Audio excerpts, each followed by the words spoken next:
Hello friends, welcome to my channel cook with Abhi. இன்றைக்கி ஒரு சூப்பரான ஸ்நாக் ரெசிபி தாங்க பார்க்க போகிறோம். குழந்தைங்களுக்கெல்லாம் ரொம்ப பிடிச்ச கப் கேக் வீட்டிலே பேக்கரி ஸ்டைலில் செம்ம டேஸ்ட்டாக எப்படி செய்யலான்னு பார்ப்போம்.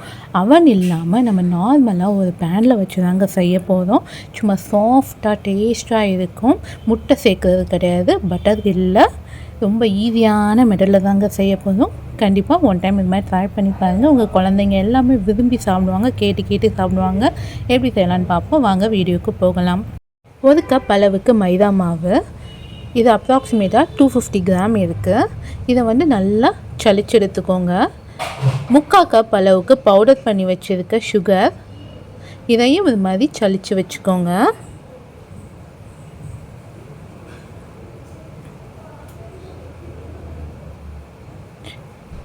கால் டீஸ்பூன் அளவுக்கு சால்ட்டு, 1 டேபிள் ஸ்பூன் அளவுக்கு பேக்கிங் பவுடர். நம்ம பேக்கிங் சோடா சேர்க்கலை, பேக்கிங் பவுடர் மட்டும் தான் சேர்க்குறோம். இது எல்லாத்தையும் ஒரு விஸ்கை வச்சு நல்லா இது மாதிரி மிக்ஸ் பண்ணி விட்டுக்கோங்க. இன்னொன்று ஒரு பவுலில் 80 ml அளவுக்கு நார்மலாக நம்ம யூஸ் பண்ணுற ரீஃபைண்ட் ஆயில் எடுத்துக்கோங்க. வெதுவெதுப்பான தண்ணி 250 ml அளவுக்கு எடுத்துக்கோங்க. நீங்கள் எதில் மெஷர் பண்ணிங்களோ மாவு, அதே இதில் 1 கப் அளவுக்கு தண்ணி எடுத்துக்கோங்க. 1 டேபிள் ஸ்பூன் அளவுக்கு வெண்ணிலா எக்ஸ்ட்ராக்ட் இதை எடுத்து இதை நல்லா மிக்ஸ் பண்ணி விட்டுக்கோங்க.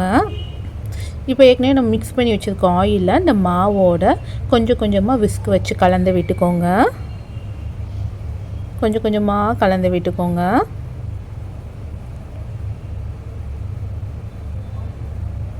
உங்களுக்கு பார்த்தீங்கன்னா இந்த கேக் பேட்டர் இந்த கன்சிஸ்டன்சியில் இருக்கும். பாருங்கள், இந்த கன்சிஸ்டன்சியில் இருக்கும். பேக்கிங் பவுடர் நம்ம சேர்க்கறதுனால சில டைம் கேக் பேக் பண்ணுறப்ப கொஞ்சம் கசக்கிற மாதிரி நீங்கள் ஃபீல் பண்ணுறதா இருந்தால் லைட்டாக அதில் லெமன் ஜூஸ் ஆட் பண்ணிக்கோங்க. அந்த பேட்டரில் ஆட் பண்ணிவிட்டு அதுக்கப்புறம் நீங்கள் பேக் பண்ணுங்கள். ஒரு பவுலில் இப்போ 3-4 டேபிள் ஸ்பூன் அளவுக்கு இந்த கேக் பேட்டரை எடுத்து வச்சிடலாம். அதில் உங்களுக்கு பிடிச்ச மாதிரி ஏதாச்சும் ஒரு ஃப்ளேவர்ஸ் எசன்ஸ் சேர்த்துக்கோங்க. இந்த மெத்தட் உங்களுக்கு வேணாம்னு நினச்சிங்கன்னா டேரெக்டாக அந்த கேக் பேட்டரை நீங்கள் டேரெக்டாக கப் கேக் மோல்டில் ஊற்றி டேரெக்டாக நீங்கள் பேக் பண்ணிக்கலாம். இது நான் ஒரு பார்க்க அழகாக இருக்கிறதுக்கும் ஒரு ஃப்ளேவருக்காக இந்த மாதிரி நான் செய்வேன். இப்போ நம்ம நார்மலாக வச்சுருக்க கேக்கு அந்த மாவை ஒரு பவுலில் ஊற்றிக்கோங்க. இல்லை கேக் மோல்டில் மூட்டிக்கோங்க, கப் கேக் மோல்டில். அதுக்கப்புறம் கொஞ்சம் அந்த எசன்ஸ் சேர்த்து அந்த மோல்ட்லேயும் ஊற்றி இது மாதிரி கொஞ்சம் டெக்கரேஷனுக்காக அப்படி பண்ணிக்கலாம். இது மாதிரி எல்லா கப்ஸ்லேயும் நீங்கள் இது பண்ணிக்கோங்க. உங்கள்கிட்ட இது மாதிரி கப் கேக் மோல்டு இல்லைன்னா நீங்கள் நார்மலாக ஒரு சின்ன கிண்ணத்தில் ஆயிலோ இல்லை நெய்யோ க்ரீஸ் பண்ணிவிட்டு அதில் ஊட்டிடுங்க பேட்டரை. இப்போ நான் ஏற்கனவே ஒரு பேனை ப்ரீ ஹீட் பண்ணியிருக்கேன். ஒரு 5-6 நிமிஷம் மீடியம் ஃப்ளேமில் வச்சு ப்ரீ ஹீட் பண்ணியிருக்கேன். அது கீழே ஏதாச்சும் ஒரு ஸ்டாண்ட் வச்சு அதுக்கப்புறம் நீங்கள் அந்த கேக்கை உள்ளே வச்சு மீடியம் ஃப்ளேமில் ஒரு 25-30 நிமிஷம் வரைக்கும் பேக் பண்ணிக்கோங்க. உங்களுக்கு நல்ல கேக் பேக் ஆயிடுச்சுன்னா இது மாதிரி ஏதாச்சும் ஒரு கத்தியோ இது மாதிரி உள்ளே விட்டு பார்த்தீங்கன்னா உங்களுக்கு ஒட்டாமல் ஒன்று மாவு எதுவும் வராமல் இந்த மாதிரி ப்ளைனாக வந்துட்டாலே கேக் சூப்பராக பேக் ஆயிடுச்சுன்னு அர்த்தம். இப்போ எல்லா கேக்கையும் நம்ம வெளில எடுத்து வச்சிடலாம். பாருங்கள், கேக் பார்க்கவே அவ்வளோ கலர்ஃபுல்லாக சூப்பராக இருக்குது. இது நல்லா ஆறுனதுக்கப்புறம் நான் உங்களுக்கு ஓப்பன் பண்ணி காமிக்கிறேன். பாருங்கள், கேக் எவ்வளோ சாஃப்டாக இருக்குதுன்னு நீங்களே பாருங்கள். எவ்வளோ சாஃப்டாக அப்படியே ஸ்பாஞ்ச் கணக்காக இருக்குது.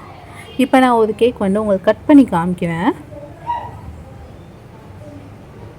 நம்மளுக்கு கேக் அவ்வளோ சூப்பராக இருக்குது. ரொம்ப சாஃப்டாக இருக்குது. இதுவாக நீங்கள் செஞ்சு கொடுங்க. குழந்தைங்க அவ்வளோ விரும்பி சாப்பிடுவாங்க. நம்ம இதில் பேக்கிங் சோடா ஆட் பண்ணல, பட்டர் இல்லை, எக் இல்லை. சூப்பரான ஒரு கேக் வீட்டில் உள்ள பொருட்களை வச்சு ஈஸியாக செஞ்சு முடிச்சிருக்கோம். நீங்களும் இது மாதிரி உங்கள் வீட்டில் ட்ரை பண்ணி பார்த்துட்டு இந்த கேக் எப்படி வந்திருக்குன்னு கமெண்ட் பண்ணுங்கள்.